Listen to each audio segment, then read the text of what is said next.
There's a lot of different opportunities for business leaders. If you're working within a company, even doing internal workshops and sessions or presentations for bigger sales events, conferences, or all hands meeting, volunteering to do things like this, can attract positive attention, get you some practice stretching this skill and seeing if it's something you really like. If it's that stage of where you're at, you can also go outside of your company. So a lot of times I think companies, business owners think about conferences, being a vendor, being an exhibitor, having a booth, just participating in the trade show element of these bigger conferences. If this is a conference that's supposed to be full of your ideal clients, customers, etc., then what bigger impression could you make than being one of the experts that's actually on stage? So I'd say putting your energy into a speaking strategy that allows you to get in front of your ideal clients and be the representative of your brand in that way is what really helps move the needle a lot faster and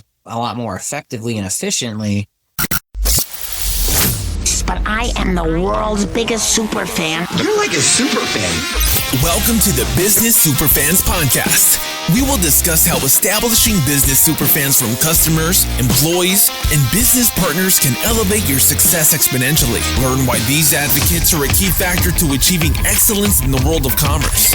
We discuss the invaluable insights of business owners who have successfully implemented the strategies in the book to build their own team of devoted superfans. Gain insightful knowledge from the experts who create applications that help you create passionate superfans. This is the Business Superfans podcast with your host, Freddie D. Ready!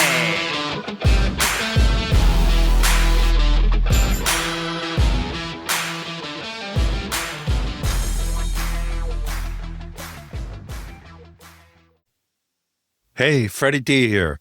In this episode, we're joined by Blair Bryant Nichols, owner of BBN Creative Management for diversity and mission-driven talent. Blair is a seasoned expert in building strategic speaking platforms for speakers, authors, and business leaders with a rich background representing top talent and managing high-impact projects across industries. With an MBA from UCLA Anderson and the experience ranging from literally representation to celebrity strategy, Blair brings a unique lens to the speaking world, emphasizing diversity, purpose, and the power of a well-rounded platform. Get ready for a thoughtful conversation about what it takes to stand out and succeed in the ever-evolving speaking industry.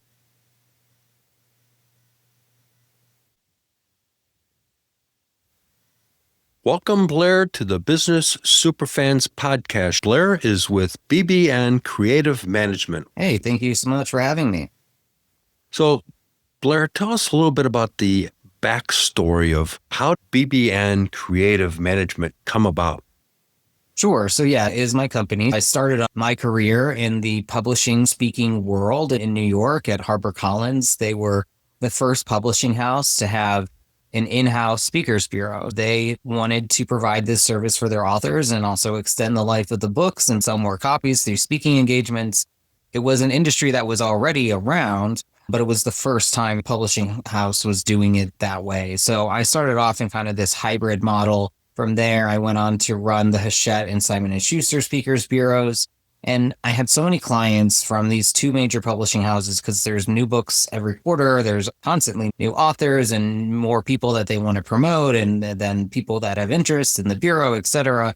Often not the biggest names or the best people that I would potentially want to work with. So it became a big drain on me. And I started to kind of get the idea that I really liked the idea of management, working with less people, but doing more for them, having a broader scope in their careers, business, and not having so many clients that I'm attached to and feeling like I'm not performing well for the vast majority of them. So that was the early seed that planted a longer journey. I got recruited for a job in LA, started business school while working there, finished that, worked at another agency, had a couple more jobs about 5 years ago. I started getting my LLC, and the last few years, my business up and running, working with speakers of all different types, a lot of which are entrepreneurs, business owners, and authors, et cetera, and helping them grow their speaking business, but also figuring how they can optimize it. What is the right product, services? Well, how does it fit in with their other goals and objectives? So that's the short and sweet version of where we are today. What are the biggest challenges that speakers run themselves into? I think oftentimes speakers don't have as good of an objective eye on what the market may want and what they're trying to offer and how they position it. They may want to be clever and unique in what they say or how they phrase it, but they really have to speak to the customer. They really have to be a lot more plain and upfront. I think sometimes people get lost in trying to be too clever or stand out, muddies their message, So there's a lot of different things that can trip people up, but I think just starting with defining really what is your best topic, not just what do I want to talk about or what is this clever thing that I created, but what are the problems that I'm going to solve and who am I solving them for? So it's kind of like triangulating around who their ideal client is, who their ideal audience is, what is the bigger purpose for speaking, what is the bigger goal, and then engineering those topics more to that. Whereas I think a lot of times people just rush out these topics or list like 12 basic business things. People don't want you to talk about 12 different things. They're the one person that's the expert on this one thing. So you really have to narrow in on your niche, both audience and your expertise, and make it super obvious to who you're trying to attract, what you speak about, and what the ROI is going to be for that. Yeah, it reminds me of one of my first engagements that I got paid for speaking. It wasn't a large amount of money, but it was some money, and I got a free dinner out of it. It was to a bunch of movers. My topic was on customer engagement and the impression that you were creating. Even though these guys were the packers and the movers, their whole dynamics of going into that house and setting proper expectations, making sure the customer understood what was going on, turned those customers into what I call superfans of the way the moving company engaged with them and handled the process. It was fun. It was short, but it got the message across because I was targeting a specific topic for a specific need. Totally. Frontline workers are often neglected when it comes to these sort of trainings or workshops or keynotes in the grand scheme of things. It is so important that everyone has this understanding. The companies that do customer service and customer engagement really well are taking care of everyone in their company and spreading this knowledge. They are helping them understand how they make such an impact on their customers, even though they feel like the low man on the totem pole. That's the key word there. That's the front line. It's the image of the company. Mm-hmm. So really, management should stop and think about that at the end of the day, that's the front line. That's representing the company. If they don't feel appreciated, they're not taken care of, they're not up to speed, that whole energy is going to come across to whoever they're dealing with. And that's going to be the impression of the company. Definitely. So how does a business owner leverage speaking to not only elevate themselves and their brand? Sure. I mean, there's a lot of different opportunities for business leaders. If you're working within a company, even doing internal workshops and sessions or presentations for bigger sales events, conferences, or all hands meeting, volunteering to do things like this, can attract positive attention, get you some practice stretching this skill and seeing if it's something you really like. If it's that stage of where you're at, you can also go outside of your company. So a lot of times I think companies, business owners think about conferences, being a vendor, being an exhibitor, having a booth, just participating in the trade show element of these bigger conferences. If this is a conference that's supposed to be full of your ideal clients, customers, etc., then what bigger impression could you make than being one of the experts that's actually on stage? So I'd say putting your energy into a speaking strategy that allows you to get in front of your ideal clients and be the representative of your brand in that way is what really helps move the needle a lot faster and a lot more effectively and efficiently than trying to shake as many hands as possible by just trying to have your booth and see how many people will come by or come to your event or all the other strategies that you're using to collect leads. You're just getting leads. Right. In this way, you're not just getting leads, you've also had an opportunity with someone's undivided attention, which is pretty rare, to now tell your story, not just talk about your product and give a pitch or give the specs and the dimensions. You're there to really give some value, to share some knowledge that might be adjacent to what you do as a firm or what your software does. But you can actually connect with this audience by being vulnerable, by being funny, by, it's in that storytelling and how you open and close. You could already create super fans from that talk alone without even clients or customers yet. But they're going to know and like you a lot more from hearing you and interacting with you in that physical space than from a digital ad or having someone just, grab their email contact from something at a conference. So I think it's something everyone needs to consider as a valuable business development, marketing, recruiting tool. There's a lot of different ways that you as the leader, especially as we're talking about creating fans, you want to connect. You can't talk to every single employee when it gets to a certain point. Depending on how big your organization is, those opportunities to get up in front of your workforce and share stories can make a huge difference in how people feel. I had a boss talk about a big meeting at GM and the breakthrough thing, the president being more vulnerable. They talked about how opening the kimono, ability to connect, then that's what turns your workforce into raving fans and being the people that are out there evangelizing for you as well, even if they're not the recruiters or getting referral fees for bringing in their friends and family. Right. You bring up a great point, because I remember the other time I spoke and got paid was in front of a bunch of realtors. It was sort of an accident because the person who was supposed to speak wasn't able to make it.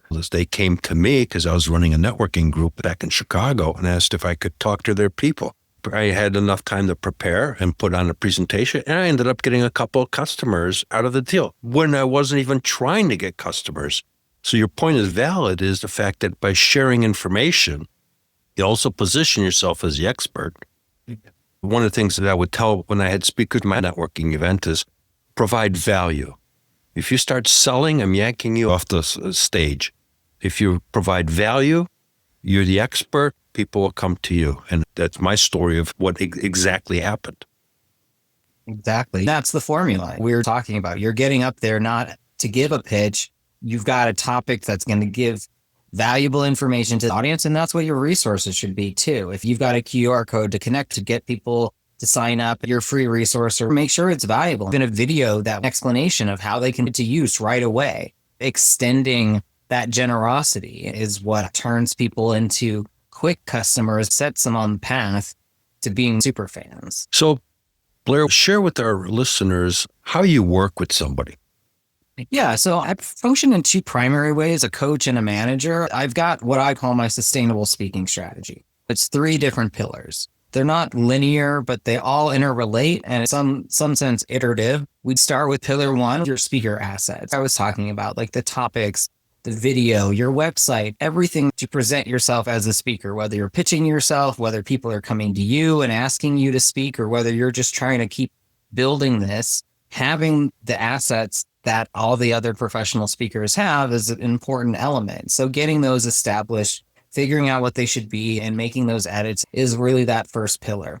The second pillar is what's your best go-to-market strategy? So depending on what your business is, what your goals are, going after these types of speaking engagements might be a much higher return than the digital ads or the other things you might be dumping money into. Figuring out just what you should use your time and resources for in the speaking sense, what events you should target, what is the strategy there, and how are you leveraging the assets that you've created?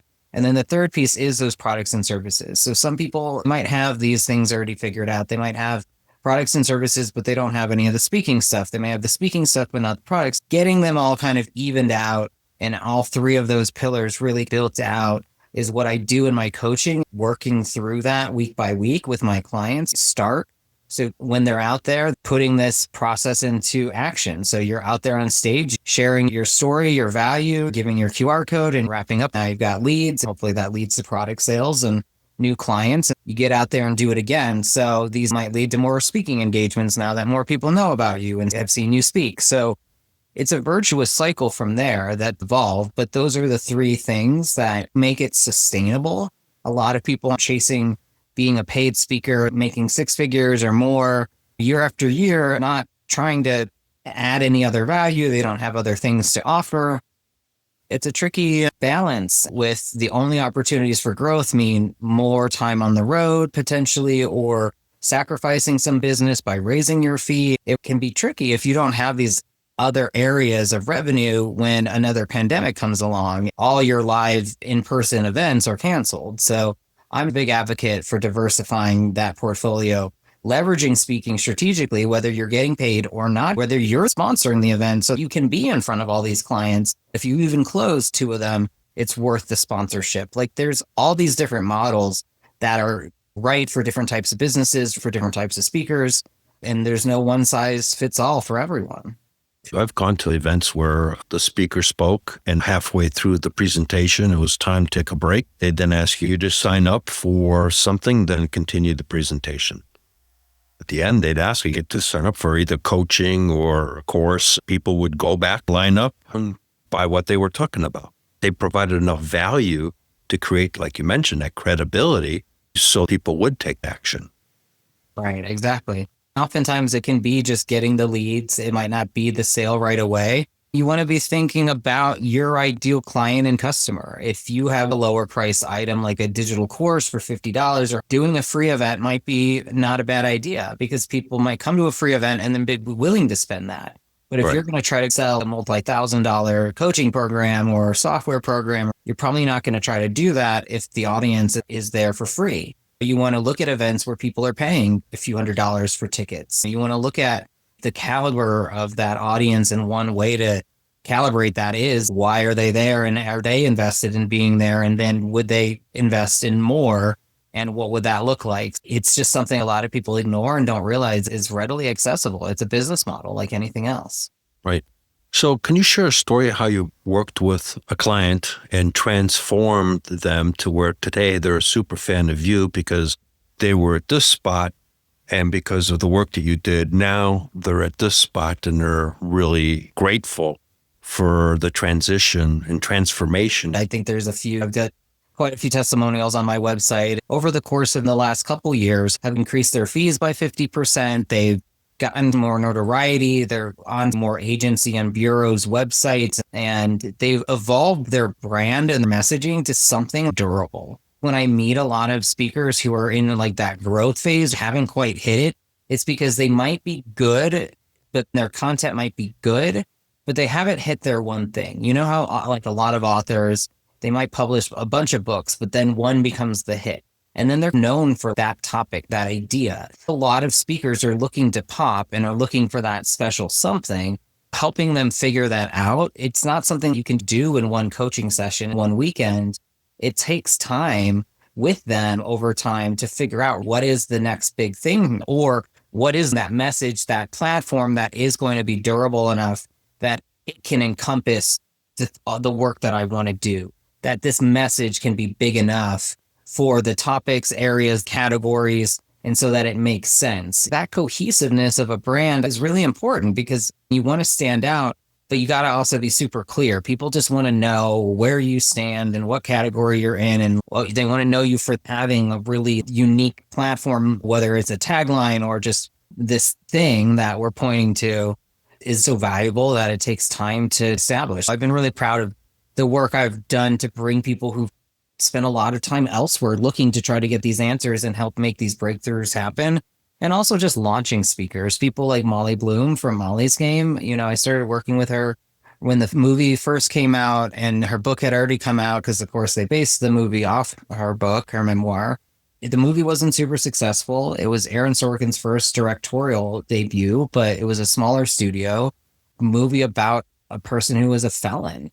A lot of people were not sure if they would be a convicted felon for speaking engagements. But once people learned her story and got to know her authenticity, I got my agency behind her, help her grow and get more comfortable as a speaker, launched her and now as a pretty well-known speaker on the circuit, doing higher ticket, bigger events and keynote slots. That was a really exciting part of my career. Yeah, it's a great story. And speaking takes a skill set. And, a lot of people can't think of the saying right this second, but people would rather die than do public speaking. More afraid of death than public speaking. Or no, right. Of public speaking than death. Yeah, my now wife and I went to a BNI meeting and we were substituting for someone. She had never done any public speaking. And I said, oh, all you got to do is just read this guy's job description. She saw like 30 people and looked at me and said, I'm going to kill you. She did not want to speak, but she did it. And it took some speaking classes, which helped her overcome her fear of speaking. It transformed her from that perspective. So what you're doing is taking it to the whole nother playing field of helping people fine tune their speaking gig and the messaging and what they do beyond that. Yeah, it's really more the creative business strategy that I excel at. I love helping people with their keynotes, but that's the thing that you need to own. That's you. That's the thing you're selling, that you're performing, that you're delivering. I can't do it for you. I don't want you to read it. I want it to be authentic. I can definitely give notes and give you ways to improve, but I don't excel in the coaching of how to stand or how to move your arms. Like, there's plenty of people that do that. I like the business strategy behind it that makes it sustainable. Right, because like I said, in my speaking engagement, I was at the right place at the right time. And people ask, hey, can you speak on this? Sure. And I've done it several times. That's not been my go-to at this point. I love to be able to do it at some point in time, but I don't have a strategy. So for me, I'm one of those guys that you would probably be the one to help, because I don't have any idea of what to do to develop a brand for myself as a guy that's capable of speaking. Mm-hmm. She tells me that I come alive, and I do come alive when I speak because I have fun with it. I personally don't talk at an audience. I talk with an audience. So I try to have an engaging conversation. That's something that I try to strive for. So let's go further into, when it comes to strategy, how do you break that down? Yeah, I like to get high level as far as where are we going? What's the big picture? Figuring out what is the high ticket product or service that we're ultimately driving to, which helps dictate who our target audience, client, customer is. Then we can keep zooming in. Where do they go? What events are they gathering at? What conferences? What are the associations? What are the other ways that we might get in front of that audience and start exploring that locally, and maybe expand beyond your city or in your state or region and going from there, leveraging your own network, talking to your current clients and customers, like what events do you attend or podcasts that you listen to? Gathering some of that anecdotal information will at least give you a lot of leads to chase down. What kind of speakers are there? How do they work with speakers? Reaching out to an event or conference as looking to speak or partner, is saying that you want to partner with them, potentially even sponsor. You're going to get a lot more replies than just saying, hey, I want to speak, especially if you're saying, hey, I want you to pay me to speak. So if your goal is strategy, then your goal should be getting the stage time. It's not about the money, because it's about that audience and that opportunity to convert them to what we care about more. It's figuring out who is the decision maker to let you on that stage and how do you make it happen, and is it worth it to you at the end of the day if you are given that chance. Yeah, and I think what you bring up is a good point, that you probably should start off, if you want to become speaking, speak for free for a while, get the hang of it, get yourself comfortable in front of an audience, because, speaking to 30 people is one thing. Speaking to 3,000 people is a completely different thing. Yeah, absolutely. And I always tell people, start off just volunteering to speak at your church, at your school, at your kid's school, whatever that looks like. We talked about in your company at the beginning. People neglect those types of things. That's what I think makes it so easy to get that kind of practice. If you have those built-in audiences already available to you, and getting some honest feedback from people who care about you, probably also aren't experts in what you are an expert in, but now you have the chance to bug them with it, and you can get an objective view on something from them. Well, sure. They're not your friends. They're not your family, which is typically going to say, okay, you're doing a good job. It sounds good. You're going to get some real feedback if you ask for it. And some of it you may not like what you hear, but you need to hear it so that you can transform. Yeah, start writing down stories. Start making a list of different stories where you could open and close. That's such an integral part of keynoting, connecting with audiences. Some people feel really on the spot if they don't have something prepared. But if you start with a running list of different stories you might want to tell that are relevant or interesting. I think that's helpful for people as a way to think about how they could start using this. You bring up a great point there, Blair. Stories are what you put into books. If you're putting it into a book, then you take that story and put it into a speaking aspect. That's right, that people can connect because they can go, oh, that's me, or, oh man, glad that didn't happen to me. But the bottom line is you're connecting in one way or another. That's the whole objective, to get connected to people emotionally. In sales, people buy emotionally, justify it logically. Right. So that's the important aspect to what we're talking about, is really getting people to connect with you emotionally. And then you're helping put together that whole business plan, in a sense, of how to turn this into a full-time business for somebody. Right. Yeah. The different mechanisms that you need, the different things that you need to consider, the different pieces, and get it up and running so that it can be a kind of a self-feeding machine in that way.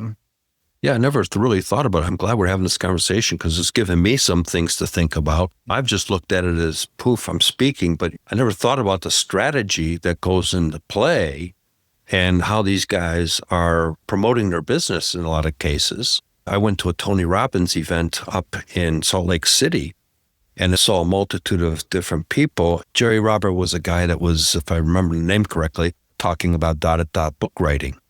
And he shared a story of people that were successful through his program. And he said, all right, the first 100 people to sign up will get a free 3-day workshop on how to write a book. I went down there and signed up, was one of the 100 people who went to the workshop. That's where he sold his very expensive book coaching program. I did not take it, but I still learned a lot. Now that we're talking, it's making me think there was a whole strategy in place. It was a business model where he talked to the public and had a call to action. That call to action led to an event, another event, that led to an upsell of the services that he did. And that validates what we've been talking about. Absolutely. That model works in all different ways, like whether you're driving people to a webinar, to a course, or whatever, you can definitely steer them on that customer journey you're trying to do. And you'll see a lot of that at anything Tony Robbins or that kind of realm. That's the business model. That's where I learned it from, a bunch of those types of people. Right. Can you share some advice for the business owner? How can they start talking to their teams? Yeah. So first, starting with those stories, like practice stories with your family and friends, and then share those with your team. What's missing with leadership and the connection with bosses is appropriate emotional connection. Not everything needs to be a happy hour or forcing people to engage socially with their coworkers. In the office, you can create connection by sharing stories, talking about your career, and encouraging others to do the same. So I think that's a way that works with so many different levels, how you then are talking to new people, inspire your team, get them to be more productive, all of the above. And maybe that'll help then think about what you might want to share on a stage or speak about. Think about if you were just to write the first chapter of a book, that's really what a keynote is. It's the preface, it's the first chapter. You can't get a whole book into a keynote. If people are probably going to be so overwhelmed, they're not going to remember anything. So you're just getting that main point across. You don't have to be an entire thesis. It can just be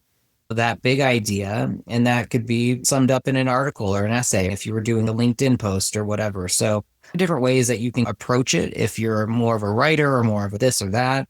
And so just some little things that you can also start doing and trying and start exploring what's out there in your industry and then go beyond.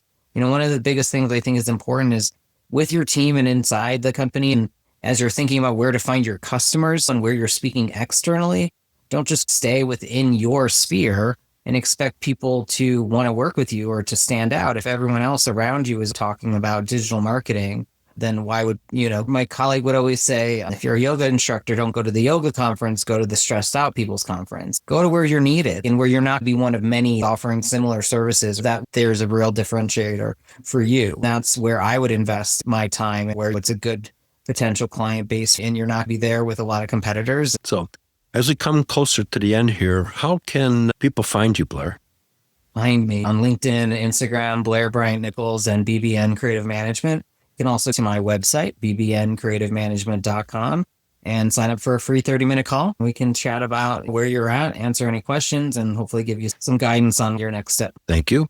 And great conversation. I've gotten value out of this. I'm just hosting a podcast show here. What you shared, people should stop and think about, because you're really helping people transform themselves and their businesses. Definitely. I hope so. And they're in turn transforming a lot of other people's lives. So it's the gift that keeps on giving, and it can definitely be a great gift for you and your business. So, Blair, thank you so much for being on the Business Superfan podcast. We look forward to having you on the show down the road. Look forward to it. Hey, Superfan superstar, Freddie D here. Before we wrap, here's your 3A playbook, attract, advocate, and accelerate your business power move for today. Here's this episode's top insight. Speaking on the right stage turns you from another voice in the crowd into a trusted authority your dream clients line up to follow. So here's your business growth action step. Pick one event where your ideal audience gathers and pitch a high-value, problem-solving talk that positions you as an expert they've been waiting for. If today's conversation sparked an idea for you, share it with a fellow business leader who would benefit, and grab the full breakdown in the show notes. Let's accelerate together and start creating business superfans who not only champion your brand, but accelerate your growth. We hope you took away some useful knowledge from today's episode of the Business Superfans podcast. The path to success relies on taking action. So go over to businesssuperfans.com and get your hands on the book if you haven't already. Join the Accelerator community and take that first step in generating a team of passionate supporters for your business. Join us on the next episode as we continue guiding you on your journey to achieve flourishing success in business.